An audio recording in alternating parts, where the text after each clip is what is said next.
How to Support Aging Parents While Maintaining Your Own Well-Being by Professor Nigel MacLennan. When a child, observing my grandfather's baldness, greyness, and wrinkled skin, I said to him, "Grandad, I don't want to get old." He replied, "Would you like to live for a long time?" My immediate answer was, "Oh, yes." He answered, "How do you plan on doing that if you don't get old?" He made his point. To obtain the honor of living a long time, we have to accept that growing old is the price.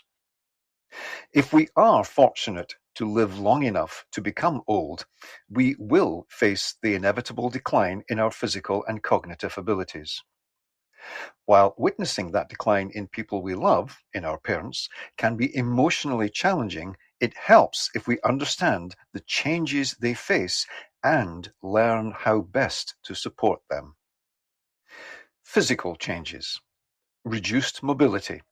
Reductions in muscle mass and joint flexibility can lead to difficulty walking, climbing stairs, and performing everyday tasks.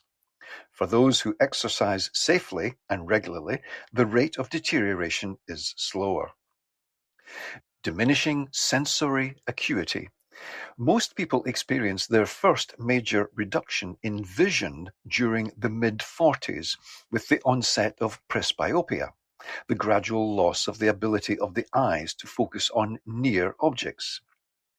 As we age, vision and hearing loss typically become more severe, causing problems with everyday activities. Those who protect their hearing by minimizing exposure to loud noise environments can prevent noise-induced hearing loss and have full hearing for longer.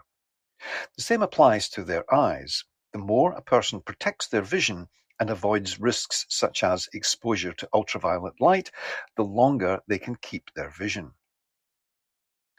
Chronic conditions. As we age, we have increased risk of developing chronic illnesses such as heart disease, arthritis, diabetes, and dementia. Again, those who keep themselves fit and healthy can remain healthy and free of chronic illnesses for longer. Frailty. In more advanced old age, frailty can set in. Frailty involves progressive loss of strength, weakness, slow walking speed, weight loss, low physical activity, and becoming easily exhausted. That, in turn, causes reduced bone density, which increases the risk of bone breakages from falling and other risks. As before, those who keep themselves fit and healthy through regular safe exercise can slow down the process and keep their strength for longer. Genetic decline. From around age 30, the telomeres, the cap at the end of our DNA, which prevent chromosomal degradation, break down. From then on, with each replication of our cells, more and more errors seem to creep in, meaning that, to use a metaphor, our genetic blueprint fades to grey over time and eventually reaches the point where life can no longer be sustained. Keeping ourselves fit and healthy for, by example, avoiding smoking, obesity, and alcohol consumption protects our genetic code for longer. Cognitive changes. Reduced need for learning. As we age and master all of the skills we need to live successfully, we have less and less need to learn. That may mean that our brains gradually lose the ability to learn. In most cases, the reduction in learning ability seems to be caused through lack of learning practice rather than from any inherent decline. People who remain brain active are much less likely, nearly 3 times less likely, to develop any form of mental decline. Mild cognitive impairment, MCI. Some cognitive decline is normal with age in the sense of being widespread or common. MCI goes beyond that and refers to a noticeable diminution in memory, thinking, and reasoning skills that is greater than expected for normal aging. Dementia. Dementia is the name for a cluster of progressive brain disorders that affect memory, thinking, and behavior. Alzheimer's disease is the most common type of dementia. At the time of writing, other than through lack of use, there is very little understanding of what causes most of the forms of dementia. Again, people who keep themselves fit and healthy and are engaged in ongoing learning seem to be substantially less likely to develop any form of dementia. And if they do develop it, they have a considerably older onset. Emotional and social changes. Loss of social identity. For many people, after they retire or are no longer able to work, they feel a sense of loss of their social identity. The emotional and social impact of that change seems to be greater amongst those who valued themselves through their work and their social role. Cultivating a new identity or a new sense of self-worth seems essential. Social isolation. Changed social identity, reduced mobility, and declining health can all limit social interactions and lead to emerging and worsening feelings of loneliness and isolation. Reaching out to make contact with others, with help, if need be, can have a hugely positive effect on well-being. Infirmity-induced loss of independence can lead to feelings of frustration, sadness, and a sense of loss of control, reduced self-esteem, and a decline in optimism about the future.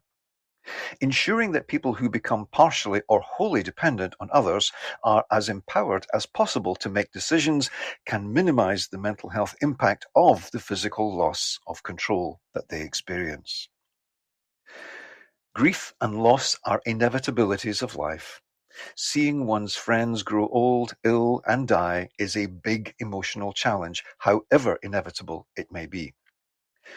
Learning to treasure the memories of loved ones rather than dwelling on their loss is amongst many of the mental tactics that can help deal with the inevitable. Practical and emotional support for helping your parents. Practical assistance. Age-appropriate home modifications. As balance and strength deteriorate, you could make the necessary home modifications to improve safety and accessibility. You could install grab bars, ramps, a stair lift, improved lighting, and make emergency contact arrangements. Transportation. You could help with transportation to medical appointments, social events, and other necessary destinations. That help can be as simple as making sure a taxi or other transport is available. Medical appointments. You could accompany your parents to doctor's appointments, help them understand medical information and medication management. Daily living activities. There are many ways to help with daily tasks such as cooking, cleaning, grocery, shopping, and personal hygiene. For instance, with cooking, you could prepare meals at the weekend and freeze them to avoid the need for cooking every day. Emotional support. Facing one's own inevitable deterioration is not easy. Some people have long since accepted that reality and their own mortality and have chosen to squeeze every last moment of joy from life, however challenging that may be. Others allow the prospect of deterioration and demise tomorrow to rob them of the joy of life today. Still others vacillate between those two extremes. The support you can offer will depend on how your parent or parents view or views their future. Whichever category they fall into, here are some of the emotional support techniques available to you. Active listening. Listen patiently and fully to their plans, hopes, concerns, and fears. Empathy. Acknowledge their feelings and experiences with empathy. That does not mean colluding with delusional states. It does mean seeking to understand how their chosen perspective makes them feel.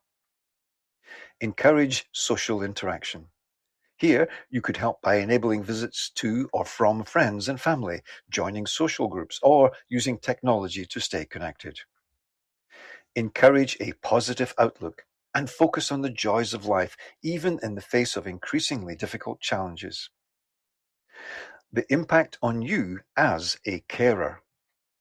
As someone who has cared for deteriorating parents, I can confirm what you probably have thought or observed. It is a huge amount of extra work, mentally, physically, and emotionally. Emotional strain. Witnessing the decline of our loved ones can be very emotionally challenging. It can create feelings of sadness, grief, anger, helplessness, and even guilt. Physical strain. Caregiving responsibilities are physically demanding and can lead to long-term exhaustion and potential health problems for you, the caregiver. Financial strain. Looking after a deteriorating parent can have a huge financial impact, including the costs associated with transport, medical care, home modifications, and that is before we consider lost income and lost career opportunities. Social and personal impact. Caring for an aging parent can blight our social life and impact the time you have to build and maintain good quality relationships, even with your own children. Coping strategies for you as a carer. There is a reason that aircraft safety procedures require you to put on your own oxygen mask first. You can't help anyone else if you are not fit and healthy. Here are some suggestions to make sure you are fit and healthy to help your parents. Engage in self-care activities such as exercise, healthy eating, take adequate sleep, and use relaxation techniques. Respite care. Use respite care services to give you a temporary relief from caregiving responsibilities. Support groups. Support groups for caregivers can be hugely helpful. Everyone there will understand your challenges, given that they are having similar experiences. Find and connect with such groups if you feel it will help. Seek professional counseling. Accept that supporting declining parents is not easy and that you are a normal human facing a normal human challenge. Reach out to those who can help you deal with the situation. My counsel is only accept help from someone who has themselves supported declining parents. Anyone else can give you only theoretical advice. Learn to set healthy boundaries to avoid burnout. To be able to help, you must maintain your own well-being. That is, you are going to have to say no to some requests for help to ensure that you remain healthy enough to give the most important help. Maintain a healthy lifestyle. By taking regular exercise, frequent breaks, a balanced diet, and stress management techniques. Maintain strong social connections with family and friends to protect your emotional and mental health. It is essential that you maintain your own support network. Emotional readiness. Supporting declining parents has a known end. Be honest with yourself about that. Develop coping mechanisms for dealing with the inevitable loss, grief, and change. Congratulate yourself regularly on the good that you do. Praise yourself. Value yourself as someone who is helping those you love to have the best possible final years. It may be tough, but it is personally worth it. You will learn much about yourself and develop levels of understanding, compassion, and resilience that you didn't know you had. I promise you, as someone who has done it, you will look back and draw much self-esteem from being that person.